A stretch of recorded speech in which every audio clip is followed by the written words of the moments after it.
গল্পকথার আসরে আপনাদের সকলকেই স্বাগত। আজ আপনাদের জন্য গল্প আগুন পাখি। লেখিকা শাশ্বতী চন্দ। এত শোরগোল কইরো না বাপু, সাহেবরে শান্তি মতো ব্রেকফাস্টও করতে দাও দেখি।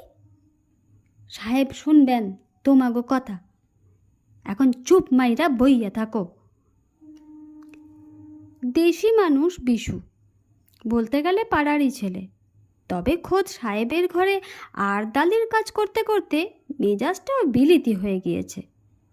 তাই ধমক খেয়ে একটু জড়সড় হয়ে বসলো ম্যাজিস্ট্রেট সাহেবের কাছে আর্জি জানাতে আসা লোকগুলো। নেহাতে সাধারণ মানুষ তারা, চাষি, মুদিখানার মালিক, তেলি, কুমোর, কামার। সাহেবের সামনে দাঁড়াতেই বুক কাঁপে, তবে কিনা গরজ বড় বালাই। তাই সাত সকালে উঠেই তারা হাজির হয়েছে দল বেঁধে। বিশু আবার ঘরে ঢুকে যেতেই কৃষ্ণপদ বলল নিচু গলায়, ব্রেকফাস্টও কি জিনিস বুঝাইয়া কও তো। বুঝলা না? সকালের চা মুড়ি, সাহেবরা তারই ব্রেকফাস্টও কয়। শ্যামসুন্দর বললেন, হেই মা, সাহেবরা মুড়ি খায় আম দুধ কলা দিয়া? তারকনাথের বিস্ময়ে যেন চরমে ওঠে। দূর কাকা, কি যে কও, মুড়ি খাবে কেন? সাহেবরা তো পাউরুটি খায়, সঙ্গে মুরগির ডিম সেদ্ধ, বলে সারদাচরণ। দলের মধ্যে সেই সবচেয়ে ছোট, তাই খোঁজ খবরটা সেই রাখে বেশি। হা কৃষ্ণ, এখনো সকালে নিত্য পূজা হয় নাই, এখনই যত অখাদ্য কুখাদ্যের নাম শুনলাম। বিরক্ত মুখে সরে বসতে চান শ্যামসুন্দর। খ্যাক খ্যাক করে হাসে তারানাথ। সে শাক্ত পরম বৈষ্ণব শ্যামসুন্দরের ধরন ধারণে তার হাসি পায়, রাগও হয়, তাই বিদ্রুপ করতে ছাড়ে না। নাম শুই নাই কান অপবিত্র হইয়া গেল নাকি ঠাকুর? তা হইলে ঘরে যাইয়া কানে তুলসী চন্দন চাপা দিয়া শুইয়া থাকেন। তেলে বেগুনে জ্বলে ওঠেন শ্যামসুন্দর। অর্বাচীনের দল, আমি কি আসতে চাইছিলাম? তো গোপীরা পিড়িতেই তো আইলাম, যাই গিয়া আমি। কও কি ঠাকুর, তুমি চইলা গেলে কথা কইবে কে? আমরা কি আর সাহেবের সঙ্গে কথা কইতে পারি? তুমি পণ্ডিত মানুষ, দুটা যুক্তির কথা কইতে পারবা। আমরা তো শালগ্রাম শিলা, থাকাও যা, না থাকাও তা। এ বিপদ যে সবারই বিপদ। সবাই হই হই করে ওঠে। তা বটে, থেমে যান শ্যামসুন্দর। বিপদ তো তাঁরই বেশি। কালই তো তার ঠাকুর ঘরের সামনে কোন না কোন প্রাণীর হাড়গোড় পড়েছিল। কে ফেলেছে তা বুঝতে অসুবিধে হয়নি। কদিন আগে যজ্ঞেশ্বর ও তার সাঙ্গপাঙ্গ গাছে উঠে ডাব পেড়ে খাচ্ছিল দেদার, ছড়াচ্ছিল আরও বেশি। বলার মধ্যে বলেছিলেন শ্যামসুন্দর, খাবা তো খাও বাছারা, ভগবানের জিনিস খাবা, ই আর বেশি কথা কি? তবে কুশিগুলারে পায়রা নষ্ট করো কেন? উপাসের দিনে একটু ডাবের জল বাতাসা খাইয়া তো পিত্তি রক্ষা করি, সেটুকু দিবা না? এইটুকুতেই রেগে লাল হয়ে গেল গুন্ডাগুলো। লাল চোখ করে বলে দিয়েছিল, আচ্ছা দেখা লইব। সে দেখে নেওয়ার নমুনা দেখতেই পেলেন শ্যামসুন্দর। তখনই ভেবেছিলেন, না আর বাড়তে দেওয়া যায় না, যা খুশি করে বেড়াবে এই গুন্ডা বাহিনী, আর কেউ কিছু বলতে পারবে না? না কেন রে, দেশে কি মগের শাসন চলছে? তাই তো সবাই মিলে যখন ম্যাজিস্ট্রেটের কাছে নালিশ নিয়ে আসার কথা বলল, খুব তাড়াতাড়ি রাজি হয়ে গেলেন তিনি। বাকিরাও সব ভুক্তভোগী। যজ্ঞেশ্বর আর তার সঙ্গী সাথীদের নিয়ে নাজেহাল সবাই। সবাই যে যার নালিশ গুছিয়ে নিয়ে এসেছে। কিন্তু ম্যাজিস্ট্রেট বিটসেনবেল সাহেব যখন বাইরে বারান্দায় এসে দাঁড়ালেন, সবারই কথা গুলিয়ে গেল। হওয়ারই কথা টকটকে ফর্সা, সিংহর কেশরের মতো লাল চুল, বিশাল দেহ, তার উপর দণ্ডমুণ্ডের কর্তা। তাই সাহেব যখন জিজ্ঞেস করলেন, বলো তোমরা কি বলিতে আসিয়াছ? কাহারও মুখেই আর কথা জোগালো না সহসা। তারপর প্রাথমিক ভয় কাটিয়ে তারানাথই বলে উঠল, গুরুদয়াল দে আছে না সাহেব, বরিশালের ডেপুটি আদালতের আরদালির কাম করে। তার পোলা যজ্ঞেশ্বর, যজ্ঞা, ওই যজ্ঞা গুন্ডাদের দলটা যে বড় জ্বালাতন করতেছে হুজুর। গুন্ডা মানে ডেকয়েস, লুটপাট করিয়াছে? না না হুজুর, সেরকম গুন্ডা নয়, তবে স্বদেশি ডাকাত। শ্যামসুন্দর ভয় পেয়ে গেলেন। স্বদেশীদের ওপর ব্রিটিশ সরকার এতটা নির্মম সবাই জানে। শেষে যদি যজ্ঞেশ্বরের উপর অত্যাচার হয়, যত জ্বালাতনে করুক, প্রতিবেশীর ছেলে আর ঘরের ছেলের মধ্যে কতটুকুই বা ফারাক।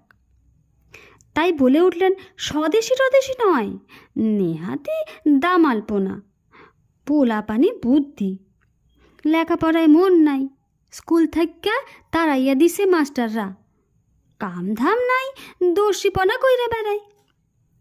জুটছে কিছু সাগরেদ, এর গাছের আম চুরি করে, ওর গাছের কাঁঠাল, ধা দিয়ে গোয়াল ঘরে ভাঙ্গা গরু তাড়াইয়া দেয়, উঠানে আজে বাজে জিনিস ফেইলা যায় রাতের বেলা। বামুনপাড়ার সাঁকোটা ভাঙ্গা দিছে পথযাত্রা। লোকের বড় অসুবিধা হইতেছে হুজুর, হেই দূর দিয়া ঘুইরা যাইতে হয়। এমন দৌরাত্ম করলে আমরা কি করে সুস্থভাবে বাঁচি বলুন তো? তা ওর বাপ মায়ের কাছে আগে নালিশ নিয়ে যাও, বিল সাহেব বললেন। সে কি আর যাই নাই হুজুর, অনেকবার। বাপে মায়ে যদি শক্ত হইতো তাহলে কি আর এমন হইতো? শিব ঠাকুরের দৌড় ধইয়া ছেলে পাইছে, বাপ মা এক্কেরে মাথায় কইরা রাখে, তাই না ছেলে এমন আদরে আদরে বান্দর হইছে?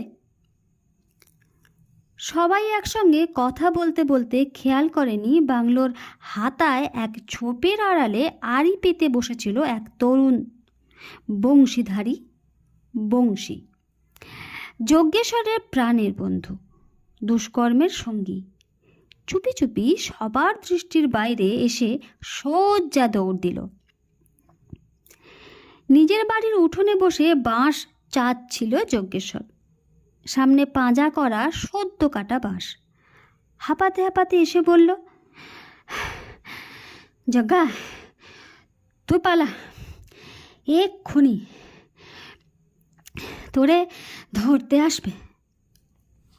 অবাক হয়ে তাকালো যজ্ঞেশ্বর। ধরতে আসবে? কে?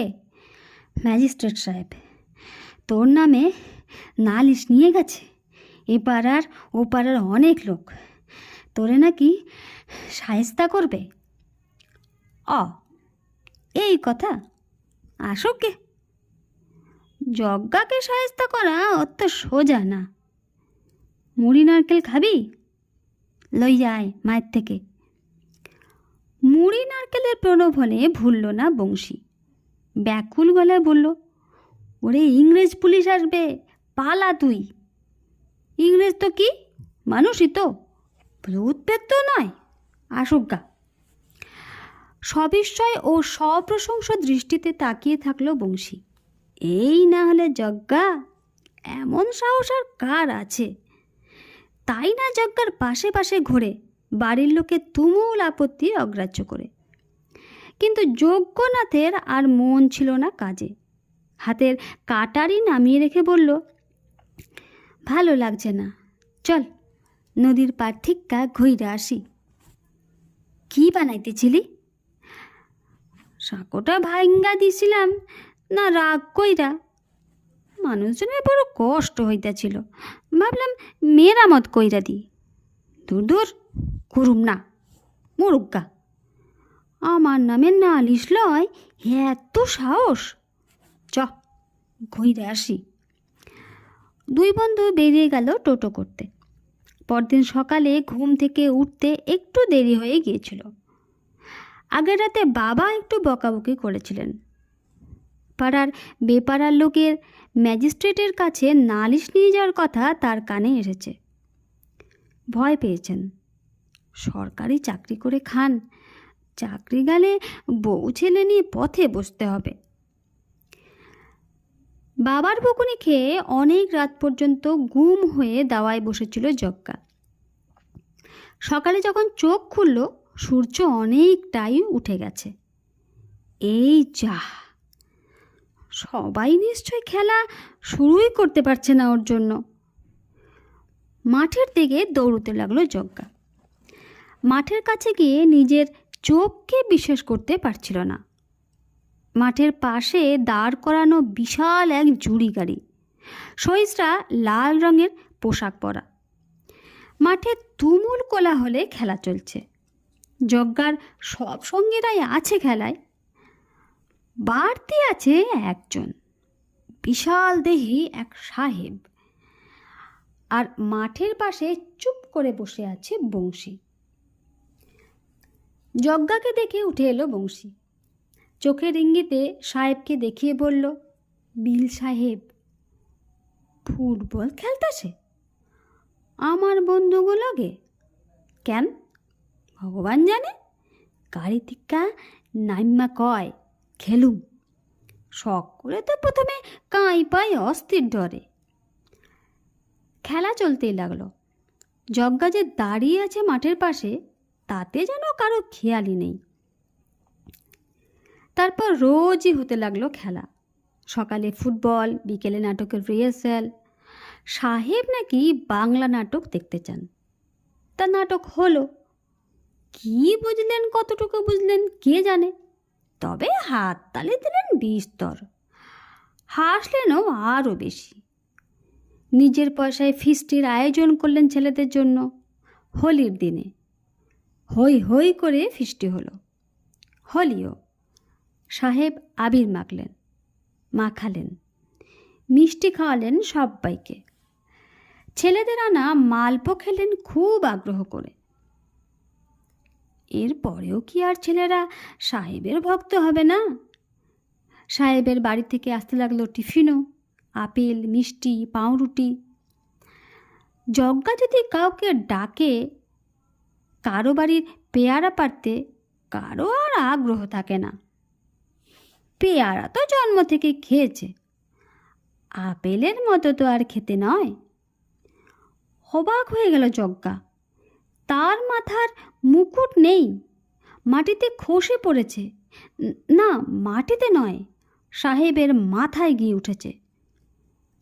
তার পাশে শুধু পড়ে আছে বংশী, বনবাসী রামের পাশে অনুগত লক্ষণের মতো। এরপর আসতে লাগলো চাকরির খবর। আজ এ বাড়ি থেকে তো কাল ও বাড়ি থেকে। সাহেব যে চাকরি দিতে শুরু করেছেন সবাইকে, সরকারি চাকরি সব। কেউ ক্লার্ক, কেউ পুলিশ, কেউ সহিস, যার যেমন যোগ্যতা। আস্তে আস্তে শান্তি ফিরতে লাগলো এলাকায়। সাহেবের সঙ্গে ছেলেদের দহরম মহরম দেখে যারা আগে ভাবছিল কি যে কাণ্ড সাহেবের, এইসব ছেলে পুলেকে নিয়ে কি এমন করে মাথায় তুলতে আছে, তারাও পর্যন্ত না এলেম আছে সাহেবের। কেমন বকাঝকা শাস্তি না দিয়েই সব শান্ত করে দিল। দামাল দস্যু গুন্ডা ছেলেগুলো এখন রীতিমতো রোজগেরে সংসারী। তাদের বাড়ির লোকেরাও 2 হাত তুলে আশীর্বাদ করতে লাগলো সাহেবকে। বিনা যুদ্ধেই হার হলো যজ্ঞেশ্বরের। এক বিকেলে ফুঁসে উঠল যজ্ঞেশ্বর। বংশীকে বলল, চল তো সাহেবের লগে মোলাকাত সাইরা আসি। বন্ধুকে মন মরা দেখতে দেখতে বংশীরও মন খারাপ হতো। পুরনো যজ্ঞেশ্বরের মেজাজ ফিরে আসা দেখতে পেয়ে খুশি হলো, ভীত হলো, পিছন পিছন দৌড়লো। সাহেবকে বাজে কথা না বলে বসে। ক্লাবে যাওয়ার জন্য জুড়ি গাড়িতে চড়ছিলেন সাহেব। যজ্ঞেশ্বরকে হন্তদন্ত হয়ে আসতে দেখে মৃদু হাসলেন। যজ্ঞেশ্বর শটান এসে জোর গলায় বলল, আমার দল ভাঙালেন কেন? আমি তো কেবল তাহাদের চাকুরি দিয়াছি, তাহাদের চাকুরির দরকার ছিল। তুমি চাকুরি করিবে? শুনিয়াছি তোমার অনেক সাহস, গায়ে জোর আছে। আমার দেহরক্ষকের চাকুরি করিবে, ভালো মাহিনা পাবে।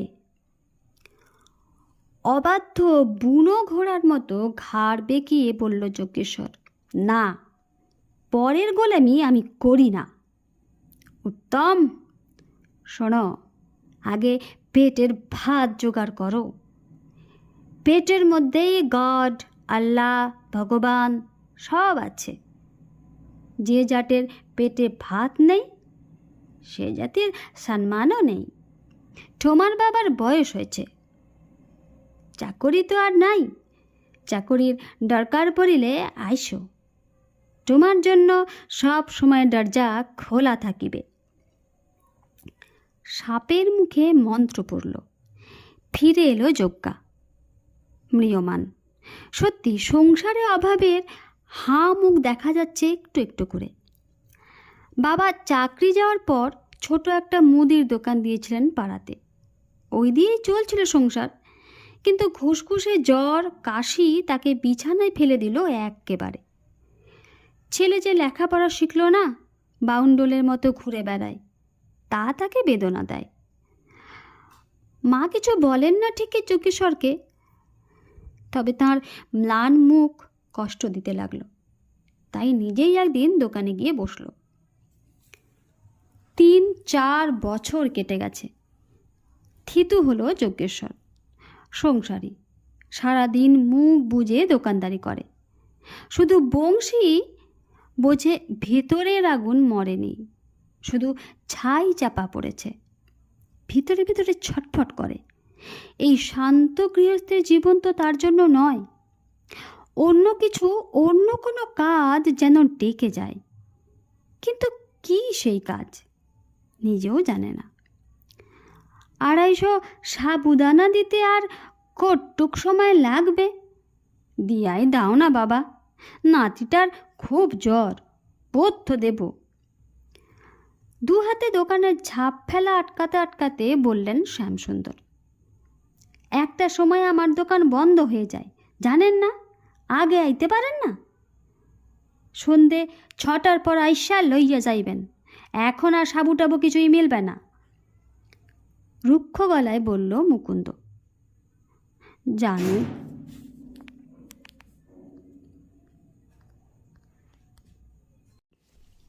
বাপ মা মরা নাতিটা, একা হাতে ওকে জল পট্টি দিতাসি, কবিরাজ ডাকতাসি, ওষুধ খাওয়াইতেছি, তাই আগে আসতে পারি নাই। তাই বইলা সেই সন্ধে পর্যন্ত রোগা ছেলেটা খালি পেটে থাকবো? এটাই কি তোমার বিবেচনা? তো কি করুম? মেলা দিক কইরেন না, অন্য দোকানে যান। এই সময় আমি একটু কৃষ্ণ নাম করি। হক করেই তো জানি, খোলের বল শুনতে পাইতেছেন না? যান যান, আমার দেরি হইয়া যাইতেছে। এই দুপুরে সূর্য যেন তা রোদের ভাণ্ডার উপুর করে ঠেলে দিয়েছে। রাস্তায় একটা কুকুর পর্যন্ত নেই, গাছপালাও রোদের তাপে কুঁকড়ে আছে। এই তল্লাতে আর মুদির দোকান নাই। যেতে হলে সেই টাউনের বাজার। বুড়ো মানুষ, পা চলে না অত দূর। অসহায় রাগ হলো একটা। সেই রাগ উঠে এলো কটু গলার কথায়। কৃষ্ণ নাম করবা? মানুষের দয়া না করে যে পাষণ্ড, একটা রোগে ভোগা বাচ্চার জন্য মায়া নাই যে কুলাঙ্গারের, তার নাম নিয়ে কি কৃষ্ণ শুনবেন? এত সোজা না ঈশ্বরের নাম গান। মানুষটাই ভালোবাসতে পারলা না, হে ভগবানকে ভালোবাসবা কি করে? আগে জীব সেবা, তবে না শিব সেবা। যত সব ভণ্ডামি। রাগ হয় মুকুন্দের, অবৈষ্ণবজনিত রাগ। তিলক আঁকা তুলসীর কণ্ঠে পড়া মুকুন্দের ভিতর থেকে বেরিয়ে আসতে চায় যজ্ঞেশ্বর, যজ্ঞাগুন্ডা।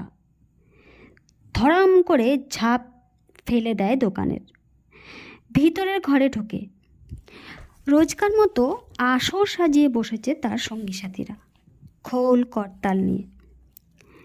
নিত্যানন্দ খোলে বোল তুলছে।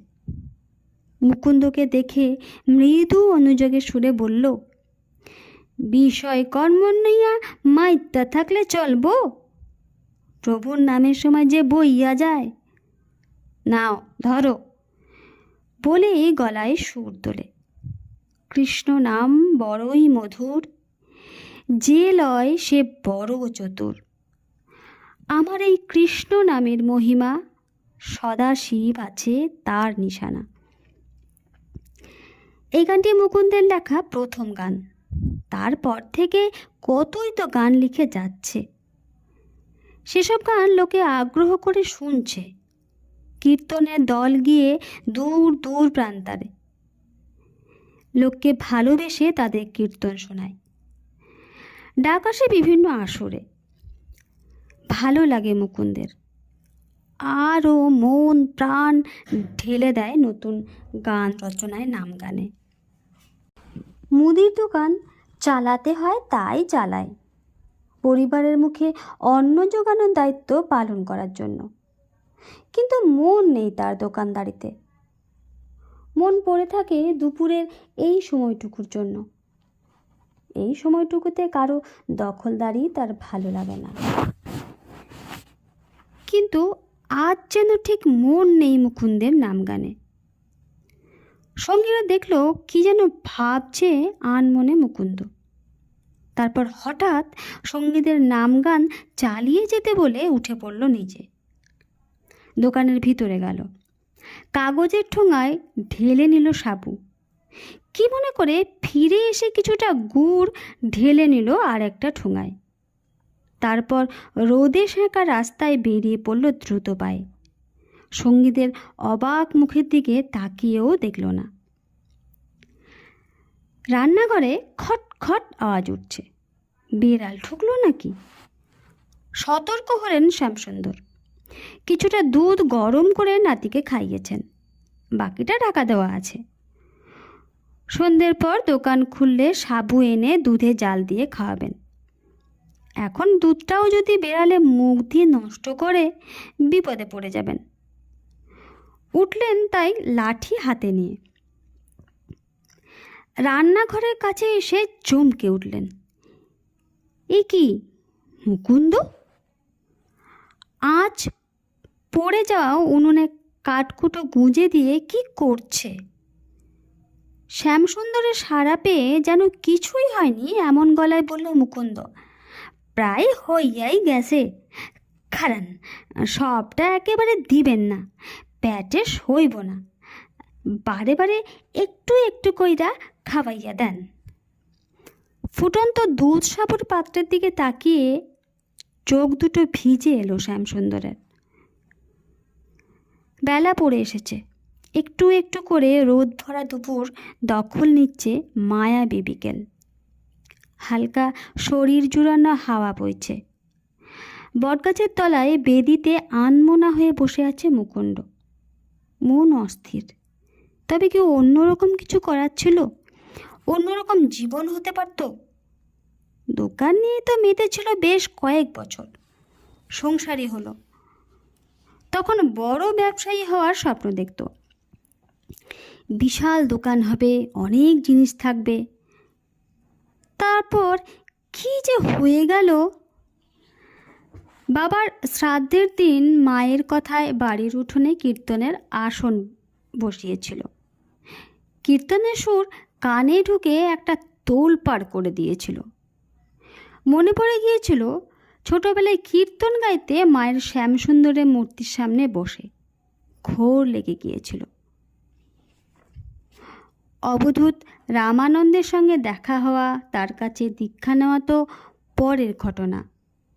নতুন জন্ম হলো যজ্ঞেশ্বরের, নতুন নাম পেল। রামানন্দ তার নাম দিলেন মুকুন্দ দাস। গুন্ডা যজ্ঞেশ্বরের ভিতর থেকে বের হয়ে এসেছে কৃষ্ণ ভক্ত মুকুন্দ দাস। যেভাবে ডিম ভেঙে বেরিয়ে আসে পাখির ছানা। এমন সময় ফটাস করে আওয়াজ হলো ছাতা বন্ধ করার। সবিস্ময়ে উঠে দাঁড়ালো মুকুন্দ। মাস্টার মশাই! অশ্বিনী কুমার দত্ত, বরিশালের বিখ্যাত কংগ্রেস নেতা, বসলেন বেদিতে। পাশে মুকুন্দকে বসতে ইঙ্গিত করে বললেন, তোকেই খুঁজছিলাম রে। তারপর গাছ বাজনা তাহলে ভালোই চলছে? নিজে গান লিখে সুর বসিয়ে গাইছিস তো? সেগুলো তো অনবদ্য সৃষ্টি হচ্ছে শুনলাম। কি যে কন মাস্টার মশাই, গান লিখনের বুদ্ধি কি আমার আছে? এই একটু ঠাকুরের নাম লই, যা মনে আসে সুরে সুরে কওয়ার চেষ্টা করি। বন্ধুরা আসে, সঙ্গত দেয়, মনটা একটু শুদ্ধ হয়, এই আর কি। তা বললে হবে? গুন্ডা যজ্ঞা এখন হরিনাম করতে করতে বাহ্য গান হারিয়ে ফেলে। চারিদিকে জয় জয়কার তোর নামে। আপনি তো দেশের কাজ লইয়াই মাইতে আছেন। মিটিং মিছিল ঠাকুরের নাম গানে এত মন দেন আপনি? আগ্রহ আছে? অবাক গলায় বলে মুকুন্দ, না, ঠাকুরে আগ্রহ নেই, তোর ওপর আগ্রহ আছে। তোর ভিতরকার আগুনটাকে আমি চাই, তোকে চাই। আমারে? আমি আপনার কোন ক্যামে লাগুম? এই স্বদেশি টদেশি কিন্তু আমার দ্বারা হইব না, আগে কইয়া দিলুম। ওইসব হোর যুগে আমি আর নেই। আরে না না, স্বদেশি করতে লাগবে না তোকে, তার জন্য অন্য লোক আছে। তুই শুধু গান গাইবি আমাদের জন্য, আমাদের হয়ে। গান? কৃষ্ণ গান না, মায়ের গান। শ্যামা মায়ের গান তো, ও আমার তোলা আছে, শুনবেন? না, শ্যামা মায়ের গান না, দেশমাতৃকার গান। ওরে, দেশমাতৃকাই তো আমাদের সত্যিকারের মা। তুই কি বঙ্কিমচন্দ্রের বন্দে মাতরম গানটা শুনিসনি? মাথা নাড়ে মুকুন্দ দাস। শুনেছি। পারবি না ওরকম গান বাঁধতে? গান গেয়ে গেয়ে জাতির ঘুম ভাঙাতে? তোর মধ্যে আছে মানুষকে মাতিয়ে তোলার ক্ষমতা, জাগিয়ে তোলার গুণ। এই গুণ কাজে লাগা। দেশের মানুষকে পরাধীনতার শিকল ছেঁড়ার গান শোনা। বিদেশি শাসনকে দূর করে দেওয়ার কাজে উদ্বুদ্ধ কর। ওরে পাগলা, দেশের চেয়ে বড় ঠাকুর নেই, দেশ সেবার চেয়ে বড় পূজাও নেই। পারবি না? ফিরিয়ে দিবি আমাকে? আমার মনে আছে তখন তুই ছাত্র, ব্রজমোহন স্কুলের ছাত্র। শারদোৎসবের অনুষ্ঠানে মনমোহন চক্রবর্তীর লেখা গান গেয়েছিলি তুই, দেশাত্মবোধক গান। ঘোরের মধ্যে ঢুকে যায় মুকুন্দ দাস। একটু একটু করে গলায় ফিরে আসতে থাকে বেশ কয়েক বছর আগের গাওয়া গান। মোড়ে থেকে ভাই কাজ কি আছে, লাগুক জীবন দেশের কাজে, মরণ দিয়ে জীবন পাবে, হোক জীবন সফল, চল রে চল চল। কেমন যেন অদ্ভুত লাগে মুকুন্দর। জীবন তো না, যেন নদী, বারবার বাঁক নেয়।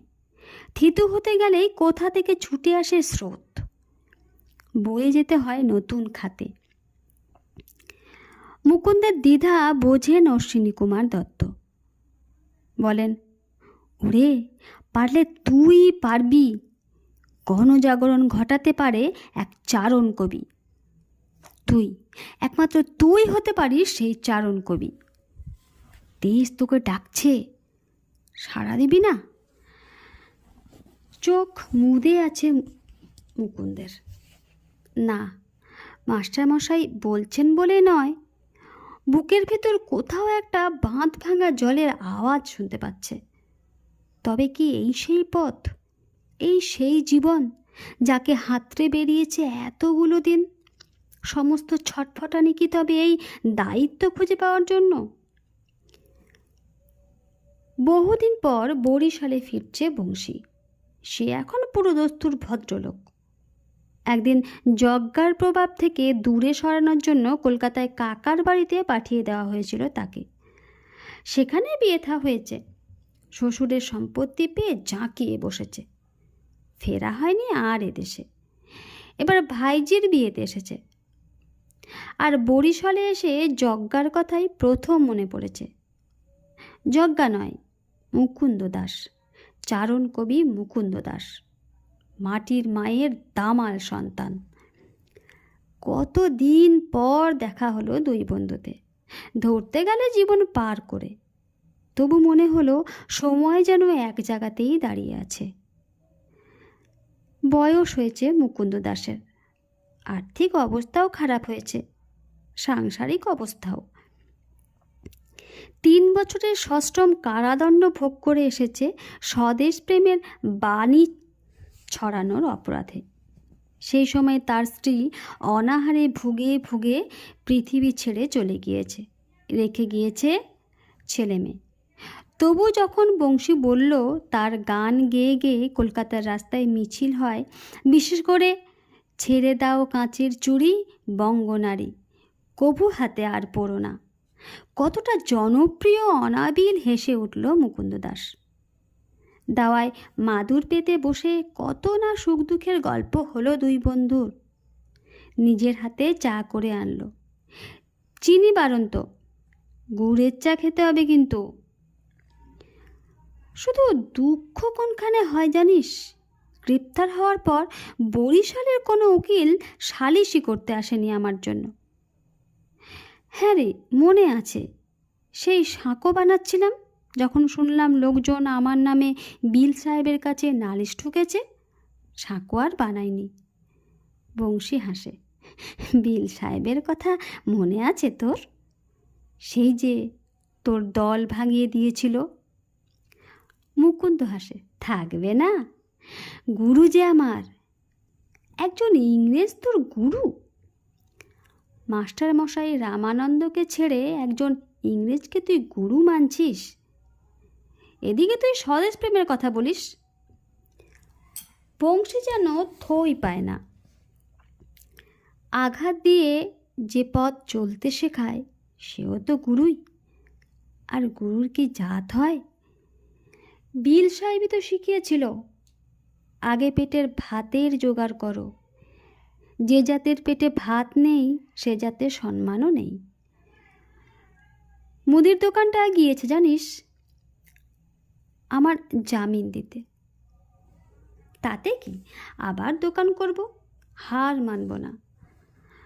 মুগ্ধ চোখে মুকুন্দ দাসকে দেখতে দেখতে বলল বংশী, কখনো মনে হয় তুই সেই একই আছিস, কখনো মনে হয় তুই আজ এক অন্য লোক। তোর কথাবার্তার ধরন ধারণই বদলে গিয়েছে। একটা নতুন গান বেঁধেছি, শুনবি? আবার গান গাইতে গাইতে রাস্তায় বেরিয়ে পড়ব। সাকরে থবি আমার? তবে কিন্তু সব ছেড়ে আসতে হবে। উঠে দাঁড়িয়ে উদাত্ত গলায় গাইতে লাগলো মুকুন্দ। সকল কাজের মিলবে সময়, আগে দুটি ভাতের জোগাড় কর, তোরা পেটের জোগাড় কর। মনের গোড়ায় ছাই ঢেলে আজ কোষে লাঙল ধর। সন্ধে ঘনিয়ে এসেছে। রাঙা আলো ছড়িয়ে পড়ছে উঠোনে। সেই রাঙা আলোয় রাঙা পোশাক পরা মুকুন্দ দাসকে দেখতে দেখতে ঘোর লাগলো বংশীর। মনে মনে বলল, মানুষ তো নয়, যেন আগুন, নিভাবে কার সাধ্যি, যেন আগুন পাখি। নমস্কার।